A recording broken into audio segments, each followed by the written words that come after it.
Hi, I'm Phil from Traction. I'm here to talk to you today a little bit about PTO winches and some of the new developments that we've actually seen come out this weekend during the Taupo Winch Challenge. As a lot of you will know, the PTO winch is still definitely the most popular option for use in winch challenges. There's a number of reasons for this. Certainly they are fast. When compared to a DC or battery powered style winch, certainly under load you'll generally see the PTOs just streak away. They don't slow down like a DC powered winch. DC powered winches generally can lose up to 90% of their line speed under load, so PTOs are quick, they're robust, they're reliable, and essentially they don't have a duty cycle that the users have to be aware of. PTO winch is run via drive shafts essentially, or the shafts from the PTO takeoff normally on your transmission. And therefore, you can essentially imagine that the winch is driven by the vehicle motor, and therefore it can work all day, assuming it's not overloaded. PTOs that we see in competition use are generally based around OEM equipment that has and is available for some of the vehicles.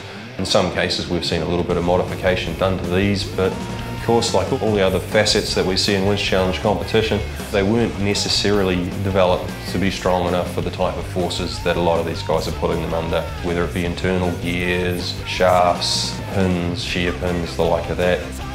An interesting development we saw at the Taupo Winch Challenge this weekend was the use of a super winch, PTO driven winch, by Kerry Louie and Warren Adams in the four-wheel drive Bits Troll racing truck.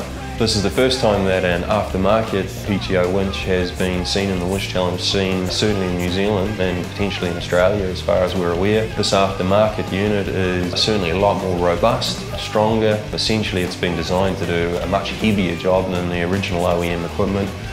Although the unit itself is a little bit heavier, of course you have got the strength characteristic there, and the line speed is right up there with the factory units. Essentially it's running at about the same speed as a Nissan PTO on the third layer. And again, as we all know, sometimes it's all about speed of course, but if you don't finish the event then there's no point having something that's quick. So this is the first time we've seen this winch in competition. Having spoken to the guys, really good result. The winch never hesitated at any time during their competition, and of course we saw a lot of PTO winch breakages over the weekend. It's a standard thing that we do see at these competitions. The aftermarket winch at no point looked like it was going to give up the ghost. I mean, if you have a look at the winch itself, you can see via even just looking at it, everything about it sort of radiates a bit more robustness than the OEM units. I think in the long term this could be a really nice alternative for the winch challenge scene as the Nissan and Toyota OEM equipment becomes sort of obsolete.